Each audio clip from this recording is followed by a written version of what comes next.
Hello बच्चों, अपना lesson number 1 चल रहा था विद्युत आवेश एवं क्षेत्र, इलेक्ट्रिक चार्ज एवं फील्ड। तो अपने यहाँ तक इलेक्ट्रिक चार्ज क्या है? इलेक्ट्रिक चार्ज की प्रॉपर्टी विद्युत आवेश है, इसकी प्रॉपर्टी एवं इसके गुणधर्म। इसके बाद विद्युत आवेश से संबंधित जितने भी टॉपिक थे वो अपने सभी देख लिए थे। आज बच्चों अपना नेक्स्ट टॉपिक है इलेक्ट्रिक फील्ड एवं इंटेंसिटी। सबसे पहले अपन देखेंगे विद्युत क्षेत्र क्या होता है, और विद्युत क्षेत्र के बाद में देखेंगे विद्युत क्षेत्र की तीव्रता क्या होती है, तथा इसके बाद में अपन देखेंगे इस पर आधारित कुछ प्रॉब्लम्स है, न्यूमेरिकल प्रॉब्लम, वो अपन देखेंगे। तो सबसे पहले अपन देखते हैं इलेक्ट्रिक फील्ड क्या है। तो हेडिंग लेते हैं विद्युत क्षेत्र।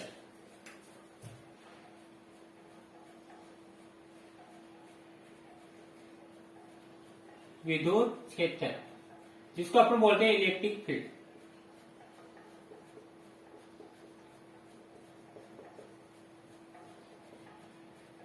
तो देखो इलेक्ट्रिक फील्ड क्या होता है।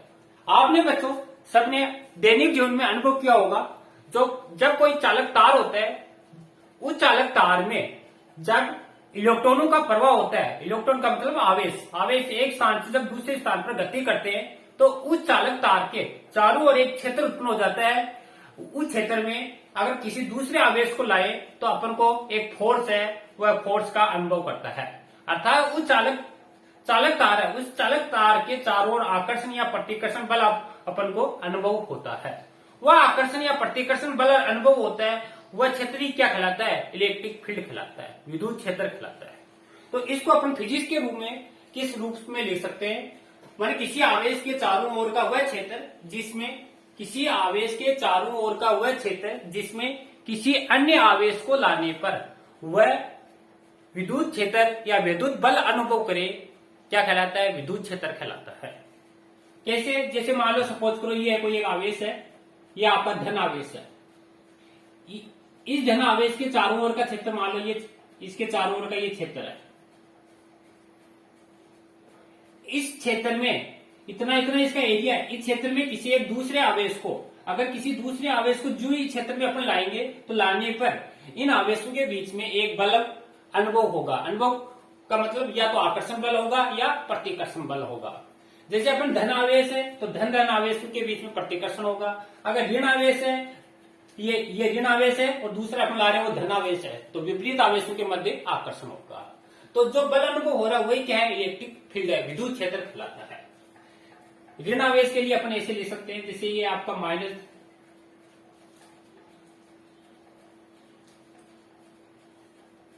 तो ऋण आवेश है। ऋण आवेश में क्या होगा? इसकी डायरेक्शन अंदर की ओर होगी, क्योंकि ऋण आवेश में आकर्षण होगा, और धन आवेश में क्या होगा? प्रतिकर्षण होगा।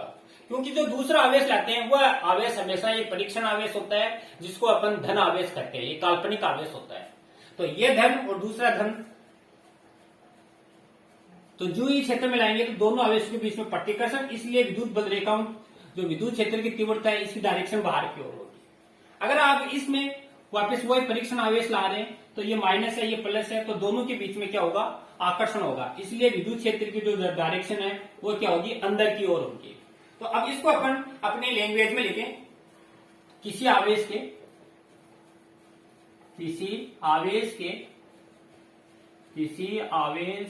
चारों ओर का वह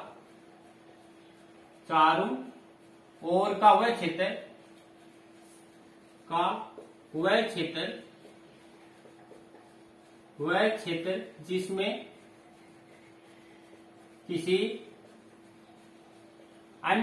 किसी अन्य आवेश को लाने पर वह विद्युत बल अनुभव करे विद्युत क्षेत्र कहलाता है। तो ये इलेक्ट्रिक फील्ड की आपकी क्या है? डेफिनेशन। किसी आवेश के चारों ओर का वह क्षेत्र जिसमें किसी अन्य आवेश को अगर आप लाओगे तो वह विद्युत बल अनुभव करेगा, इसी को अपन बोलते हैं इलेक्ट्रिक फील्ड। इसके बाद में बच्चों अपन देखते हैं विद्युत क्षेत्र की तीव्रता। विद्युत क्षेत्र की तीव्रता विद्युत क्षेत्र की तीव्रता है, इसको अपन ई से प्रदर्शित करते हैं, electric intensity of electric field. तो विद्युत क्षेत्र की तीव्रता किसे कहते हैं? मान विद्युत क्षेत्र में रखे, इसकी परिभाषा को लिख सकते हैं, विद्युत क्षेत्र में रखे एकांक धन, या इसको अपन परीक्षण आवेश ही बोलते हैं, एकांक धन या परीक्षण आवेश को, एकांक धन या परीक्षण आवेश को, परीक्षण आवेश पर लगने वाले बल को विद्युत बल कहते हैं, को विद्युत क्षेत्र की तीव्रता कहते हैं। तो ये इसकी परिभाषा है। यानी विद्युत क्षेत्र में जो इलेक्ट्रिक फील्ड है, आपने अभी देखा है इलेक्ट्रिक फील्ड है, इस इलेक्ट्रिक फील्ड में एकांक धन आवेश है, ये एकांक धन आवेश है। एकांक धन आवेश या परीक्षण आवेश पर लगने वाले बल, जो बल लगेगा उसी बल को विद्युत क्षेत्र की क्या कहते हैं? तीव्रता कहते हैं। तो अब ये जो परीक्षण आवेश अभी आया है, परीक्षण आवेश क्या होता है? परीक्षण आवेश क्या होता है? एक अल्प धन बिंदुवत आवेश होता है, इसको बोलते हैं अल्प, बहुत छोटा, अल्प बिंदुवत धन आवेश होता है, यानी बहुत छोटा आवेश होता है और धन आवेश होता है। मानी इसको एक काल्पनिक है, इमेजिनरी है, बच्चों रियल में कोई आवेश नहीं होता, लेकिन ये कल्पना है, एक छोटा सा धनावेश होता है और बिंदुवत होता है, इसलिए इसको क्या बोला? एकांक धनावेश या परीक्षण आवेश बोल सकते हैं। अब इसको मैथमेटिकल रूप में लिखें तो मैथमेटिकल रूप में कैसे लिख सकते हैं? यदि धन आवेश Q0 पर लगने वाला बल F है तो तीव्रता, यानी जो ये एकांक धनावेश है, इसको एकांक धनावेश या परीक्षण आवेश है, इस परीक्षण आवेश पर लगने वाला विद्युत बल F है तो तीव्रता क्या होगी? तो यहां से अपन इसका सूत्र निकाल सकते हैं, तीव्रता E बराबर F अपॉन में Q0, ये विद्युत क्षेत्र की तीव्रता का फॉर्मूला हो जाएगा। इसी से आप परिभाषा निकाल सकते हो, विद्युत क्षेत्र में एकांक धन आवेश पर लगने वाला विद्युत बल विद्युत क्षेत्र की तीव्रता कहलाती है। ये क्या राशि होती है? राशि सदिश होती है। सदिश क्यों होती है? क्योंकि इसमें विद्युत क्षेत्र की दिशा का अनुभव होता है अपन को। अगर धन आवेश है तो विद्युत क्षेत्र की दिशा बाहर की ओर होगी, अगर ऋण आवेश है तो विद्युत क्षेत्र की दिशा अंदर की ओर होगी।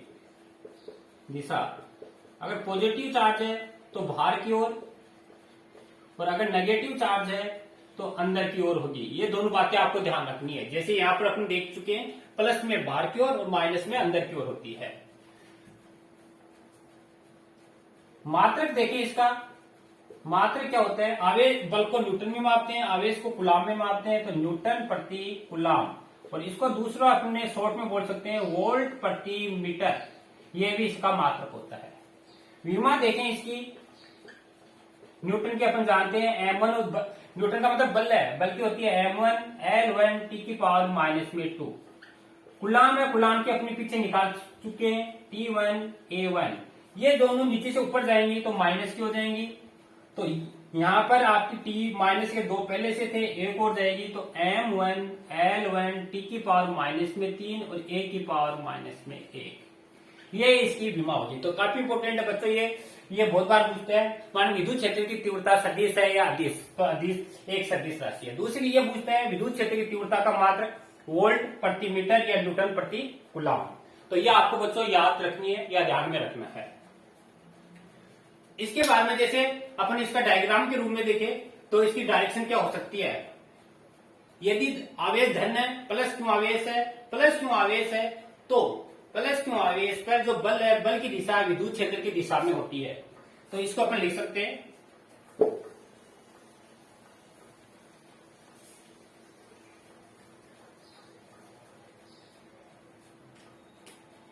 इसको अपन लिख सकते हैं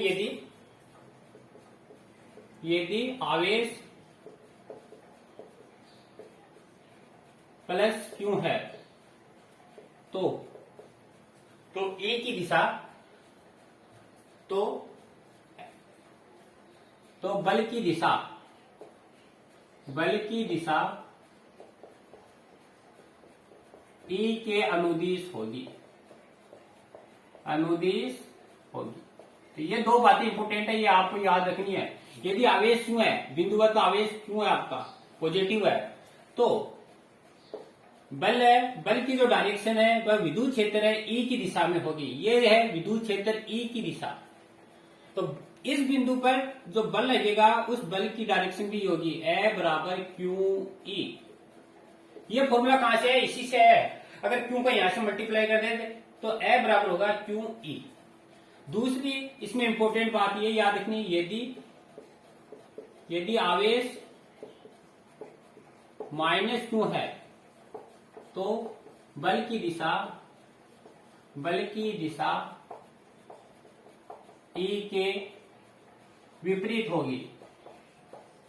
विपरीत कैसे, जैसे ये माइनस क्यू है और ये आपका ई की डायरेक्शन है,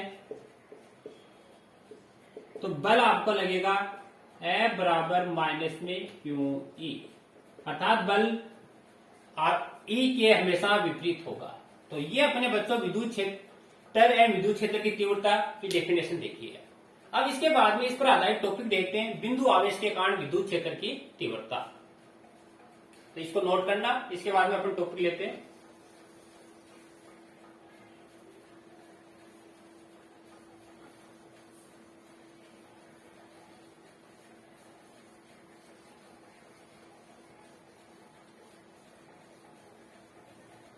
तो नेक्स्ट अपना टॉपिक है बच्चों बिंदु आवेश के कारण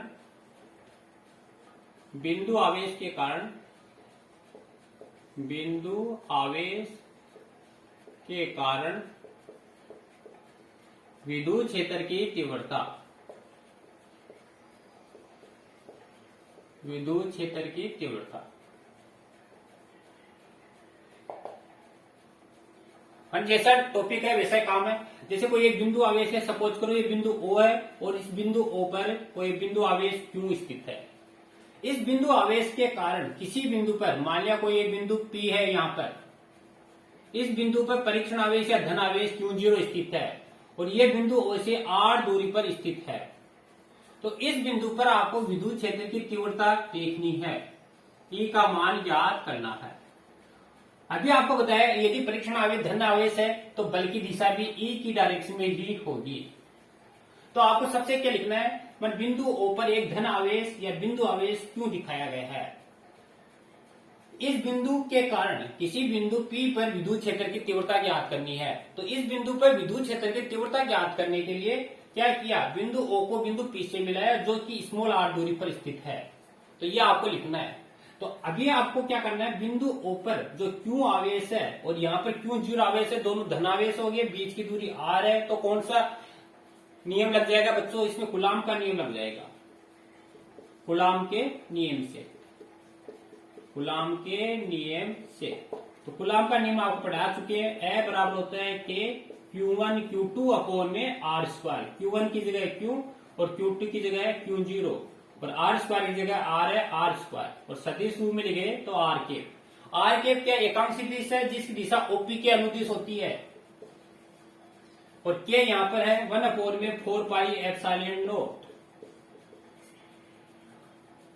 अब अपने बल निकाल लिया तो तीव्रता निकालनी है, क्योंकि तीव्रता होती है E बराबर F अपॉन में Q नोट। तो इसलिए पहले F निकाला अपने, इसलिए बिंदु P पर विद्युत क्षेत्र की तीव्रता, और तीव्रता का फॉर्मूला अपन देख चुके हैं बच्चों। E बराबर होता है F अपॉन में Q note, equation number 2। Equation number first से इक्वेशन नंबर 2 में F है, F की वैल्यू रखनी है आपको। तो जो ही वैल्यू रखा तब मान आएगा E बराबर 1 अपॉन में 4 pi epsilon note Q naught upon में r स्क्वायर और नीचे क्या है Q नोट और r केप। Q नोट से Q नोट कैंसिल तो ये आएगी E बराबर 1/4 पाई एप्सिलॉन नॉट और Q अपॉन में R स्क्वायर R के। ये आपके बिंदु आवेश के कारण किसी बिंदु पर विद्युत क्षेत्र की तीव्रता। तो ये जो फॉर्मूला है बच्चों हर जगह आपको यूज करना है, तो इसलिए आपको याद रखना है बिंदु आवेश के कारण। अगर ये कोई बिंदु आवेश दे रखा है दूसरे बिंदु पर ज्ञात करना है तो E बराबर 1/4 पाई एप्सिलॉन Q अपॉन में R स्क्वायर R के। R के यहाँ पर क्या है, यूनिट वेक्टर है एकांक सदिश, जो ये बता रहा है विद्युत क्षेत्र की दिशा OP के क्या है, अनुदिश है। अब अपन देखें तो ये किस पर डिपेंड कर रही है, विद्युत क्षेत्र की तीव्रता है दूरी के वर्ग पर डिपेंड कर रही है। अगर ये दूरी बढ़ेगी तो तीव्रता का मान क्या होगा, कम होगा, इनवर्सली प्रोपोर्शनल है, व्युत्क्रमानुपाती बोलते हैं बच्चों जिसको। आप साधारण दैनिक जीवन में देख सकते हैं, कोई तार है, अगर तार के पास में आएंगे तो तीव्रता ज्यादा होगी, विद्युत क्षेत्र ज्यादा होगा, मैंने अपनी ओर ज्यादा अपन को खींचेगा। लेकिन अगर दूर जाएंगे तो तीव्रता क्या हो जाएगी, कम हो जाएगी। सेम ये यहाँ पर। अब इसमें ग्राफ देखना चाहें तो ग्राफ देखो किस तरह का आता है। एक तरफ E लेंगे विद्युत क्षेत्र की तीव्रता और दूसरी तरफ अपना R लेंगे, तो अपने देखा यूनिवर्सली प्रोपोर्शनल है, व्युत्क्रमानुपाती है। व्युत्क्रमानुपाती में ग्राफ इस तरह का आता है, प्रवलयाकार। E inversely proportional R square. अगर दूरी बढ़ेगी तो तीव्रता घटेगी, अगर दूरी घटेगी तो तीव्रता बढ़ेगी, एक दूसरे के, इसको बोलते हैं व्युत्क्रमानुपाती वक्र। दूसरा आजकल एग्जाम में इस तरह का पूछते हैं, एक तरफ तीव्रता ले ली और दूसरी तरफ 1/R स्क्वायर ले लिया, तो इसमें एक स्ट्रेट लाइन आएगी बच्चों। अगर चीज यही है, 1/R स्क्वायर बढ़ेगा तो E भी बढ़ेगा, 1/R स्क्वायर घटेगा तो E भी घटेगा।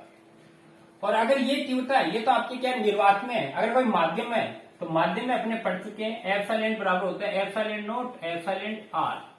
तो माध्यम के लिए अपन यहाँ पर क्या रखेंगे, E बराबर यहाँ पर एप्सिलॉन नॉट एप्सिलॉन R रखेंगे, और जो ये रखेंगे ये तो अपने E निर्वात में आएगा, E माध्यम के लिए आएगा, E माध्यम बटा एप्सिलॉन R। तो माध्यम के लिए तीव्रता ये होती है, कई बार न्यूमेरिकल में दे देते हैं आपको, माने विद्युत क्षेत्र की तीव्रता निर्वात में इतनी है और उसका पहला विभाग इतना है, तो माध्यम में ज्ञात करो। तो इस फॉर्मूले से आपको माध्यम में तीव्रता ज्ञात करनी है। तो ये बच्चों अपने बिंदु आवेश के कारण विद्युत क्षेत्र की तीव्रता देखी। अब इसके बाद में इस बहुआवेश के निकाय को, उस बहुआवेशों के निकाय के कारण विद्युत क्षेत्र की तीव्रता देखनी है, तो इसको नोट करना।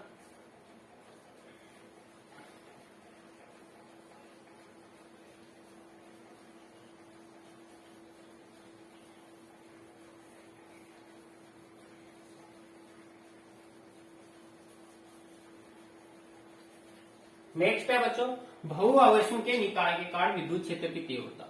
बहु का मतलब बहुत सारे, बहुआवेशों के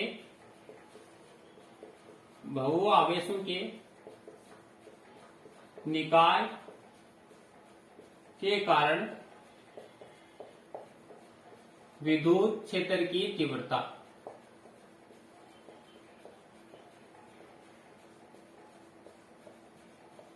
इतनी देर तक अपने एक आवेश देखा था, अब है बहुत सारे आवेश है, उन बहुत सारे आवेशों का जो एक निकाय है, सिस्टम है, उस निकाय या सिस्टम के कारण विद्युत क्षेत्र की तीव्रता क्या होगी वह देखनी है। जैसे अपने मान लिया कोई एक बिंदु आवेश दिया है, ओ बिंदु, इस पर एकांक या धन आवेश Q0 है। अब पूरा कोई एक निकाय है, जैसे पूरा एक सिस्टम है, इसको अपन बोल सकते हैं निकाय। ये जो निकाय है n आवेशों से मिलकर बना हुआ है। n आवेश क्या है, जैसे इस बिंदु पर Q1 आवेश है, दूसरा इस बिंदु पर Q2 आवेश है, इस बिंदु पर Q3 आवेश है, और डॉट डॉट ऐसे ही ये Qn आवेश है। n आवेशों का निकाय है, n आवेशों का निकाय है, और इसमें आवेश क्या है Q1 Q2 Q3 dot dot dot dot Qn। बच्चों कोई n आवेशों का निकाय दिखाया गया है और जिसमें n आवेश स्थित है Q1 Q2 Q3 dot dot Qn। और इन n आवेशों की जो आपका बिंदु आवेश या परीक्षण आवेश है, इससे दूरी है R1, इसकी दूरी है R2, इसकी दूरी है R3 और डॉट डॉट डॉट डॉट इसकी है Rn। ये आपको दूरियां दे रखी हैं, इस बिंदु को A ले सकते हैं, इसको B ले सकते हैं, इसको C और डॉट डॉट इसको D। वह वह दूरियां दे रही कि आपको R1 R2 dot dot dot Rn है। तो अब देखो आप बच्चों, ये बिंदु आवेश हो गया, परीक्षण आवेश हो गया, ये एक बिंदु, ये दूसरा बिंदु। अभी अपने देखा है बिंदु आवेश के कारण किसी बिंदु पर विद्युत क्षेत्र की तीव्रता, तो इसमें वही टॉपिक आपका लागू हो जाएगा। तो बिंदु ए पर Q1 आवेश के कारण O पर तीव्रता, तो इसके कारण ये तीव्रता निकाले, तो बिंदु आवेश का भी आपने पढ़ा है, टॉपिक लागू हो जाएगा। पहले के लिए E1 मान लेते हैं, E1 बराबर के Q1 अपोन में R square, equation number first. इसी तरह दूसरे के लिए देखिए, Q2 आवेश के कारण बिंदु O पर तीव्रता E2, तो E2 की वैल्यू क्या आएगी, E2 बराबर आएगा, वेक्टर में लिखे तो यहाँ पे फिर R1 केप लगाना है, तो K Q2 अपोन में R2 केप। इसी तरह Q3 आवेश के कारण बिंदु O पर तीव्रता, तो Q3 के लिए क्या आएगी, E3 बराबर के Q3 अपोन में R, यहाँ पर लगा देंगे 1, यहाँ पर 2, यहाँ पर 3, R3 केप। और इसी प्रकार n आवेशों के कारण तीव्रता, तो En लगा देंगे, En बराबर के Qn अपोन में Rn का स्क्वायर और Rn के। ठीक है बच्चों, ये अपने पहले आवेश के कारण, दूसरे के कारण, तीसरे कारण, n के कारण। अब आपको मालूम है बहुत सारे आवेश हैं, बहुत पिछले वाले टॉपिक में अपने पढ़ा था एक अध्यारोपण का सिद्धांत। अध्यारोपण का सिद्धांत यह कहता है जितने भी तीव्रताएं हैं उन कुल तीव्रता का मान सभी तीव्रताओं के योगफल के तुल्य होता है। तो यहां लगा देंगे अध्यारोपण के सिद्धांत से। और ये आपने पढ़ चुके हैं पिछले वाले में, E बराबर होता है E1 प्लस E2 और डॉट डॉट डॉट En।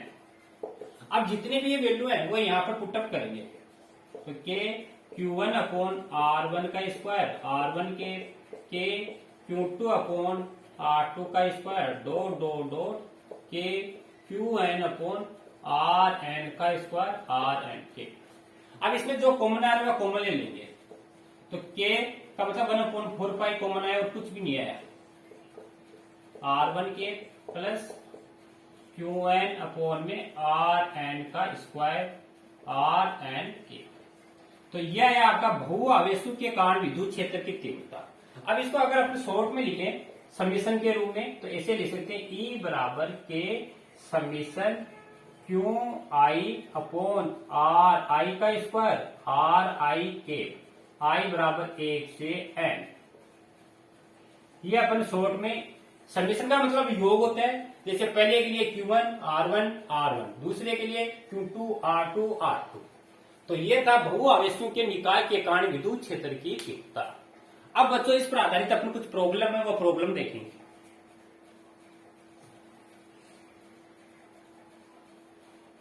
जैसे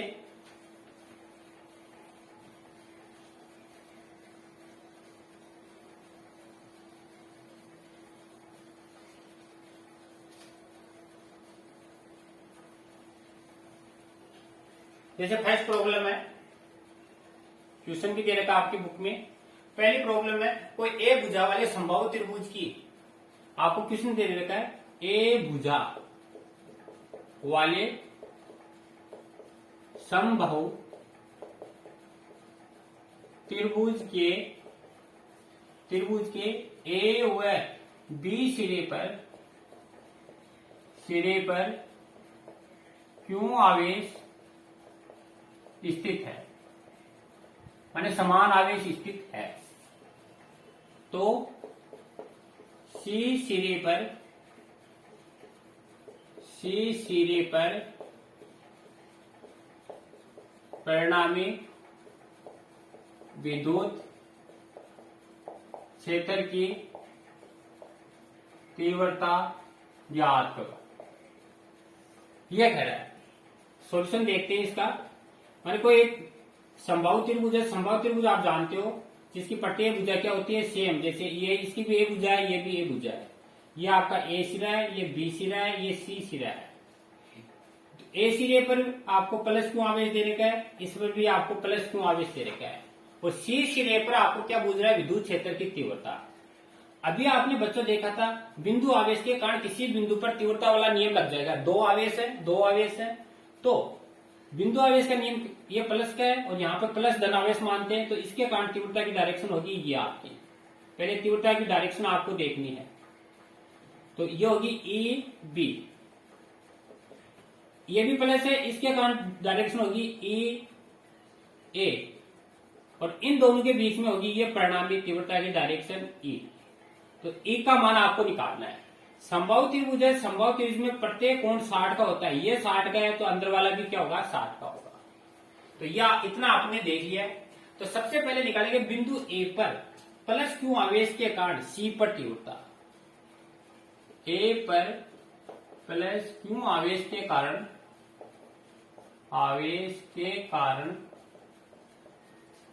सी पर तीव्रता।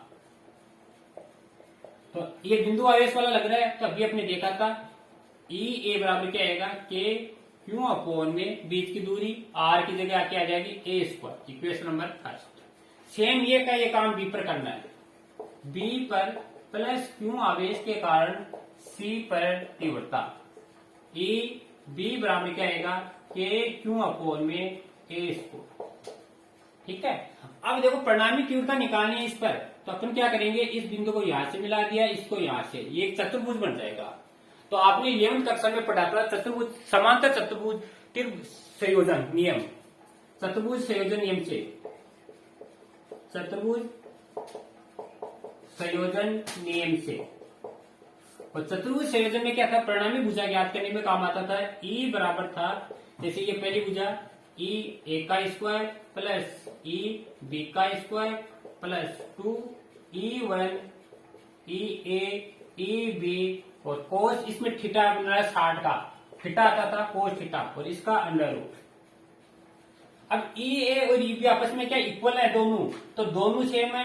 कहने का मतलब है ई ए बराबर किसके है, ई बी के सेम है, तो ई ए ई बी के सेम है। तो अपन क्या करेंगे, तो इसको जोड़ेंगे तो 2 हो जाएगा, तो 2 ई ए का स्क्वायर प्लस 2 ई ए का स्क्वायर, और कोस 60 का मान होता है 1/2, जो sin 30 का होता है वह कोस 60 का होता है। 2 से 2 कैंसिल हो जाएगा, और इसको जोड़ेंगे तो कितना आएगा आपका 3 ई 1। अब ये 2 ये 3, और ये रूट से बाहर आएगा, रूट लग जाएगा यहाँ पर ई ए, और ई ए का मान आपने निकाल लिया, तो ई बराबर आएगा, ई बराबर के क्यू अपॉन में √3 के क्यू अपॉन में ए स्क्वायर। ये परिणामी तीव्रता होगी। अगर आपका कोई न्यूमेरिकल क्वेश्चन है जिसमें भुजा दे रखी है, तो वर्ग की भुजा यहां रख दो, और आवेश का मान दे रखा है, आवेश का मान ये रख दो, तो परिणामी तीव्रता अपन ज्ञात कर सकते हैं। तो इस तरह बच्चों अपन परिणामी तीव्रता निकाल सकते हैं। इस पर आधारित और भी काफी क्वेश्चन है, वो आप सॉल्यूशन करना। अगर कोई प्रॉब्लम हो तो अपन नेक्स्ट वीडियो में देखेंगे। थैंक यू बच्चों।